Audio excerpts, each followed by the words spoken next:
حتما تو رسانه‌ها، تو کتاب درسی یه جملات سخت، جملات پیچیده، عبارت‌های نامفهومی از فلاسفه به گوشت خورده یا اونا رو خوندی، معنیشو متوجه نشدی، خواستی از این ور اون ور تحقیق کنی ببینی اینا چی گفتن و بعضی گفتی بابا یه حرفی زدن دیگه، بیخیال. نکته تو ذهنت باشه. بریم سراغ نکته دوم. نکته دوم چه؟ انتخاب رشته.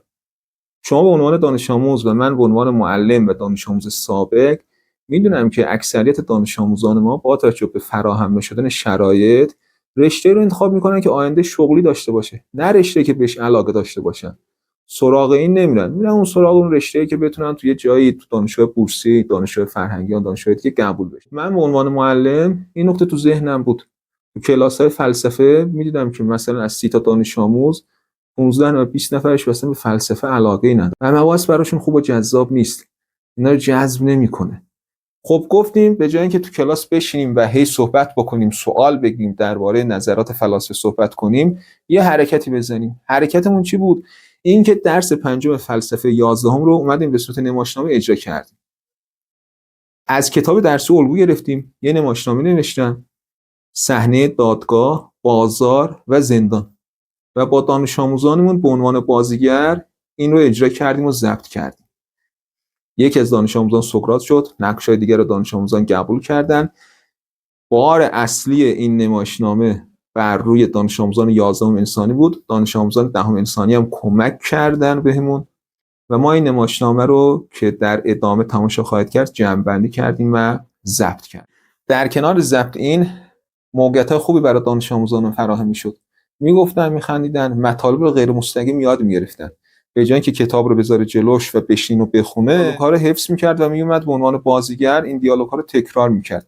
یعنی خودش رو تو اون فضایی که سقراط در اون قرار داشت قرار میداد و راحت‌تر میتونست در واقع مطالب رو یاد بگیره و همین که براشون خاطره شده. چیزی که جلوتر تماشا میکنید با کلاس 11 انسانی یک دبیرستان مفید و مشارکت کلاس 10 انسانی 1 و 2 دانش آموزان این مدرسه ضبط شده. حتما ازمون حمایت بکنید. کار شما، حمایت شما باعث دلگرمی بچه هامون میشه و نظراتتون رو برامون بفرستید. خیلی ممنون.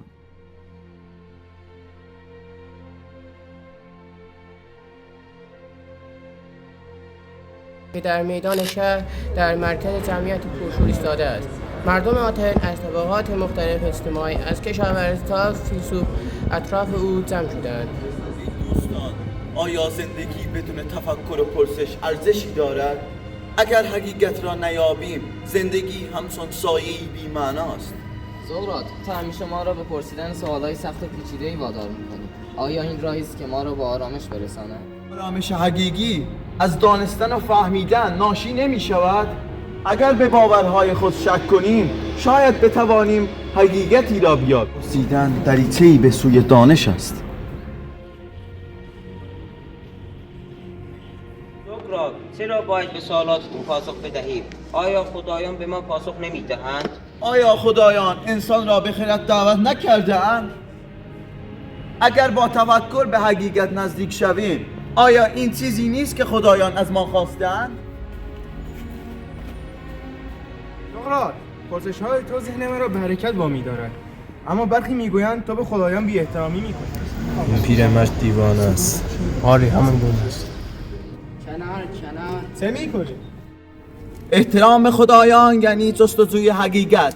اگر بدون تفکر ایمان بیاوریم، آیا این احترام واقعی است؟ سقراط، تو مردم را به شک و تردید دعوت میکنی. این شهر به باورهایش نیاز دارد، نه به کسانی که پایان را میلرزانند. آیا پایه‌های یک جامعه بر اساس تفکر و حقیقت استوار نمی شود؟ اگر باورهایمان را آزمایش نکنیم، چگونه می توانیم بفهمیم که آنها بر حق هستند؟ نمی‌توانم سوالت را بپرسم، خجالت می‌کشم. از گاهی حرفای خود همه از شروع به بحث می‌کنند و هر کدام نظرات خود را بیان می‌کنند. سقراط با آرامش به آنها گوش می‌دهد و گاه با پرسش جدید گفتگو را به سمت دیگری هدایت می‌کند.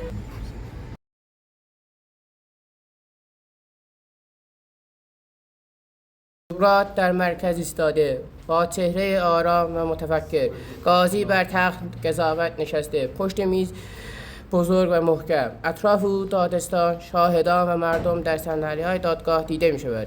صدای زمزمه و همهمه در دادگاه شنیده می شود. سقراط دستهایش را پشت بدنش برده و با نگاهی به مردم آماده شنیدن و پاسخگویی است. سکوت کنید! سکوت کنید!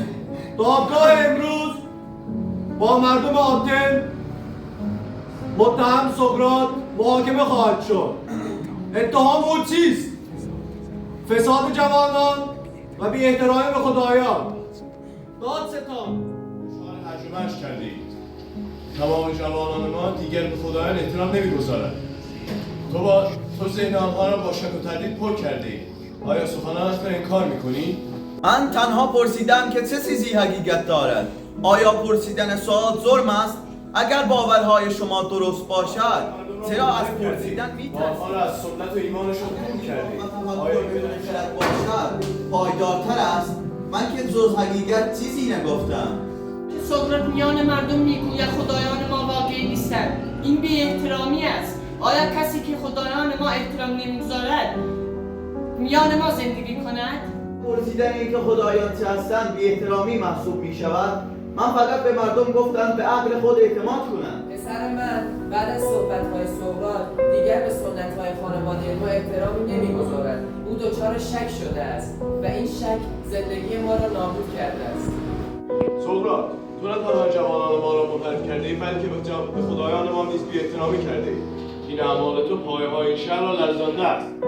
ای مردم آتن، آیا شک و تردید آغاز دانایی نیست؟ نباید جوانان ما با عقل خود تصمیم بگیرند، نه با تقلید کورکورانه. اما آیا تفکر ظلم است؟ سقراط فقط پرسش میپرسد. او کسی را مجبور نکرده باورهایش را تغییر دهد. چرا باید کسی را به خاطر حقیقت جویی مجازات کرد؟ سقراط به ما یاد داد که با چشم باز به دنیا نگاه کنیم. چرا باید کسی را که ما را از نادانی بیرون آورده محکوم کنیم؟ این مرد باورهای سنتی ما را به تمسخر گرفته است. جوانان دیگر احترام به خدایان نمیگذارند. آینده آتن نابود خواهد شد. این حرفا را میپذیرم.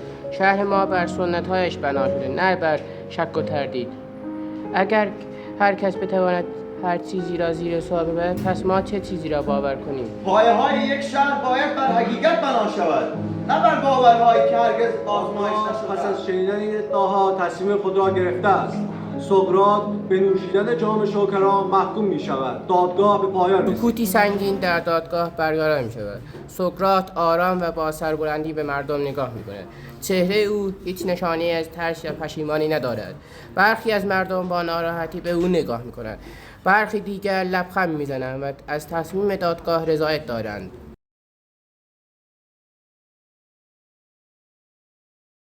سقراط روی نیمکتی چوبی نشسته است. یک میز کوچک و یک جام روی آن قرار دارد. دو دوست سقراط، کریتو و آپولودوروس، به آرامی وارد می‌شوند و کنار او می‌نشینند. نور ملایمی بر چهره سقراط تابیده شده که آرامش و اطمینان او را نشان می‌دهد. همه چیز آماده است. تو نباید برای این حکم ناعادلانه جانت را از دست بدهی. سقراط، تو امید این شهر هستی. اگر تو را از دست بدهیم چه کسی به ما نشان می‌دهد که چگونه فکر کنیم و حقیقت را بیابیم. دوستان عزیزم، آیا می توانم تمام اصولی را که در تمام زندگیم به آن وفادار بودم را زیر پا بگذارم؟ کنار جام شوکرم را آوردم تا مردم شهر از دست تو راحت شود. سقراط، اما سقراط، این قوانین هستند که به تو ظلم کردند. چرا باید به قوانین احترام بگذاری که تو را به ناحق محکوم کرده است؟ اگر من به قوانین احترام نگذارم چه فرقی با کسانی دارم که به من ظلم کردند؟ عدالت نه در فرار از مجازات بلکه وفاداری به اصول است. اما این عدالت نیست. مرگ تو چیزی را تغییر نمی‌دهد. چرا باید این گونه تسلیم شوی؟ من تسلیم نشدم. مرگ تنها یک مرحله دیگر از سفر است. اگر به حقیقت ایمان داشته باشیم چرا باید از آن بترسیم؟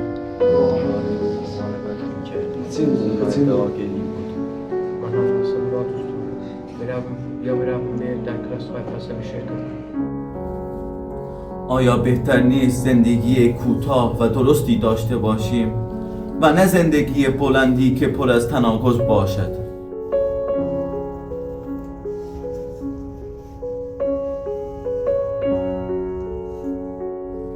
ما نمیتوانیم این را بپذیریم.